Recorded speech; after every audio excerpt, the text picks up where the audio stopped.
may significance ang asno. Kung bakit yun ang sinakyan ng Panginoon, para ipakita sa lahat ng mga Israelita na kahit siya ang hari ng mga hari at Panginoon ng mga Panginoon, marunong siyang magpakababa.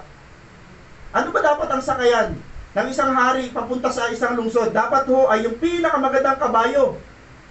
Pero ang sinakyan ni Jesus Christ ay asno, patunay na siya ay nagpapakababa. Pagpunta niya sa templo, sa bahay ng kanyang ama, ang sabi ni Jesus Christ, huwag niyong gawing bahay ng mga magnanakaw ang tahanan ng aking ama. Pinagtatawag niya ngayon ng mga lamesa. Nagwala si Jesus sa temple, patunay na si Jesus Christ po matindi ang pagmamahal sa templo dahil ang templo po ay tirahan ng kanyang ama. Hindi naman literal na tirahan, pero alam naman natin, pinag-aralan natin sa Old Testament, pag sinabing templo, doon bumababa ang presensya ng Diyos, at ang presensya ng Diyos ho ay nagbibigay ng assurance sa kanila na hindi sila iniiwanan ng Diyos. Kaya nga ho, pagpapasok ka ng simbahan, kailangan ang turing mo sa simbahan ay hindi kagaya ng bahay. Ang turing mo sa simbahan ay isang banal na lugar kung saan matatagpuan at mararanasan mo ang Diyos. Amen po ba? Ngayon, nung nilinis ng Panginoon ang templo, at diniklara niya na ang bahay ng kanyang ama ay hindi bahay pugad ng mga magnanakaw, bagkus ang bahay ng kanyang ama ay bahay ng panalanginan. Kaya nga ho, ang simbahan natin, kung ito ay prayerful, praise the Lord, ini-imitate natin yung original na paggagawa ng isang templo.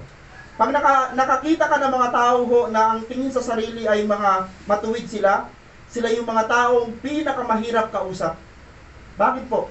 Alam na daw nila ang tama. Pagkatapos nila maghuling hapunan, hinugasan ng Panginoon ang kanilang mga paa, simbolo na ang pagre-rebuke ng Panginoon sa mga disipulo. Darating ang panahon, mawawala ako, pupunta na ako sa Ama, sa langit, kayo ang matitira. Pag hindi kayo nag-ayos na mga sarili ninyo, pag lagi kayo nag-aaway-away sa posisyon, hindi kayo pwede maglingkod sa akin.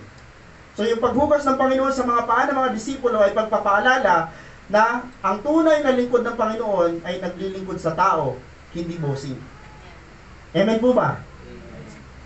Kaya pag dumating sa time na tayo ay pinagkatiwalaan ng Panginoon ng isang kaluluwa na atin pong nadala sa Panginoon, ikaw ay lingkod ng mga yan. Hindi ikaw ang paglilingkuran yan. Sila ang paglilingkuran mo. Simbolo na kiniklaim mo na ikaw ay disciple ni Jesus. Ang isang disipulo mo ay hindi boss, kundi siya po yung tagapaglingkod dun sa mga tao na inilagay sa kanya ng Panginoon.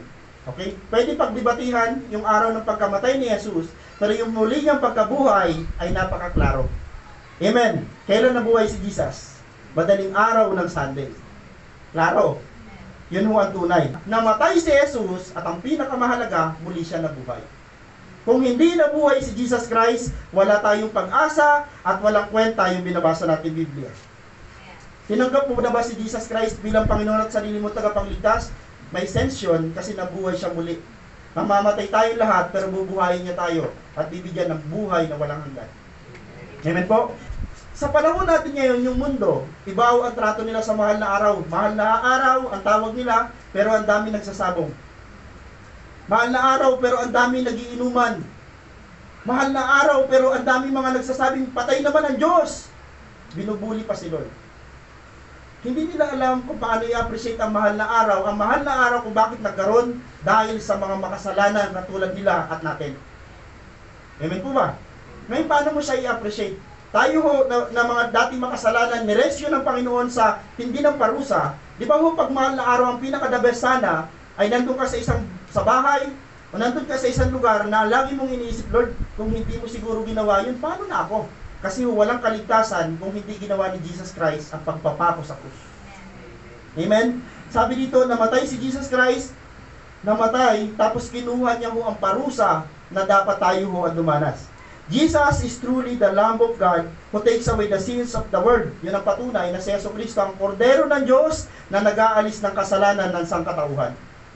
Kung tinanggap mo na si Jesus bilang Panginoon at tagapagligtas, purihin ng Panginoon, yung pagtanggap mo sa Kanya, pagbibigay mo naman yun ng iyong kasalanan para akuin niya. Amen po ba? Grabe ano?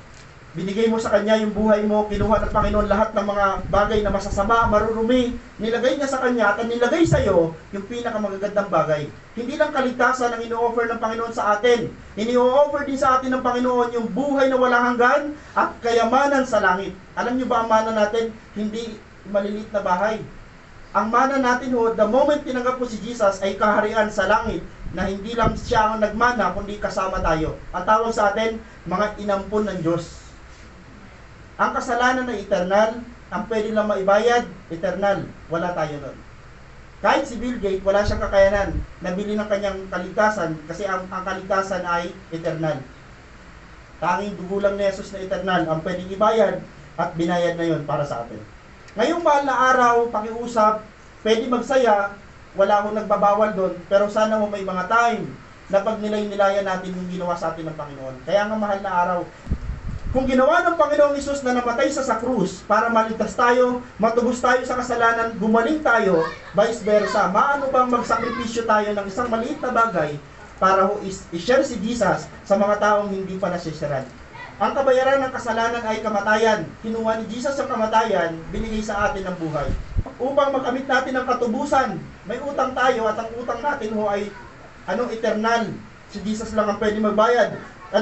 Upang makamit natin ang kalayaan sa kasalanan, kalayaan sa kamatayan, at kapatawaran, then ang result po niyan ay kaligtasan. Kinuha ni Jesus Christ ang lahat ng mga bagay na masasama, ang lahat ng mga bagay na mga pangit, at ibinigay sa atin ang pinakamagandang mga bagay. Then sino ho tayo para ho itanggi siya? Sino ho tayo para hindi sabihin sa buong mundo, si Jesus ang aking tagapagligtas? Maliit na bagay na i-share natin ng Panginoon para doon sa mga taong hindi pa nakakilala sa Kanya. Ngayong mahal na araw, mga kapatid, huwag niyong kakalimutan, napaka-espesyal ng araw na to. May nagsakripisyo ng 1 linggo, hindi isang araw. 1 linggo para po sa atin.